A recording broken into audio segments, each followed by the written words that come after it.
Jean-Marie Gerbeau, bonjour. Le théâtre est à l'honneur. Les planches, finalement, c'est une vieille histoire d'amour avec la MJC de Mâcon.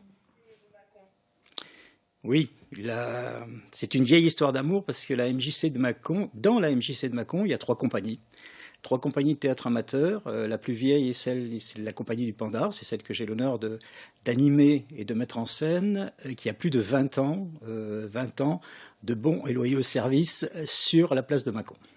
Et justement, vous appuyez sur ces compagnies pour pouvoir faire ce festival. Absolument, mais le spectacle vivant de la MJC est quelque chose qui est extrêmement important parce qu'il n'y a pas que du théâtre. Dans la MJC, on a la musique, on a des groupes de musique, on a de la danse, on a du cirque et tout ça fait qu'on a un terreau qui nous permet de monter ces scènes pop. Oui, si ce n'est que le théâtre, ce sont quand même vos vieilles amours. Vous mettez en avant principalement des troupes d'amateurs. Pourquoi ce choix ?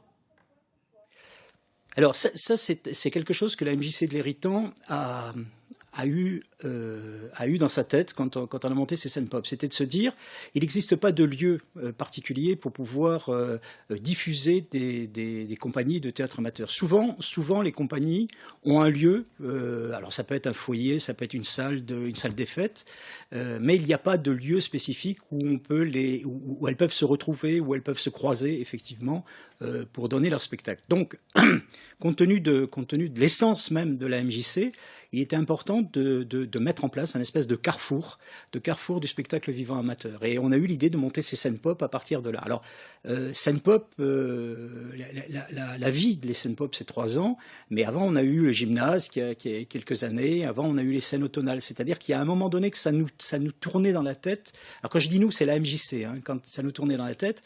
Et là, on a trouvé, je pense, la bonne formule, une formule qui marche bien même. C'est-à-dire, il rencontre son public.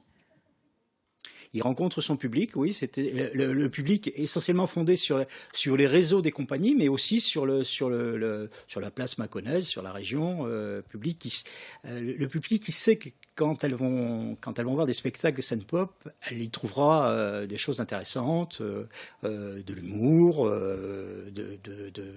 des choses jubilatoires, des bons comédiens, parce que parmi le théâtre amateur, il y a des très très bons comédiens.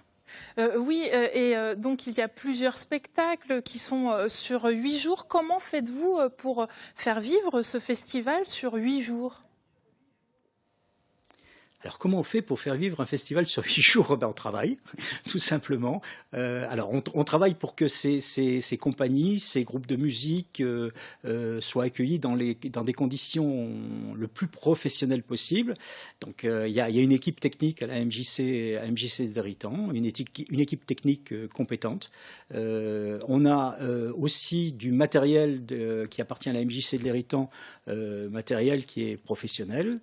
Et on a aussi une logistique qui est amenée par une association importante dans la région du point de vue du théâtre qui s'appelle Rencontre Animation Théâtre, qui nous prête une grosse partie de son matériel et qui nous permet effectivement d'accueillir les compagnies comme il faut. Alors après effectivement, on monte, parce que c'est pas un théâtre permanent. On monte dans le gymnase de l'Héritant une salle où il y a un plateau assez important, qui fait 12 mètres d'ouverture, 10 mètres de profondeur et 250 places de gradins. Donc il y a une jauge de spectacle à 250 places. Voilà, et à partir de là, après on va sélectionner, il y a une commission qui sélectionne un certain nombre de compagnies, de groupes, etc. Et puis après, on espère un public qui vient échanger des choses avec nous et avec les compagnies. Invitation lancée et reçue. D'ailleurs, il reste des places. Merci et bon festival. Scène Pop, c'est à Mâcon dès ce soir jusqu'au vendredi 20 mars. De quoi commencer le printemps avec le sourire.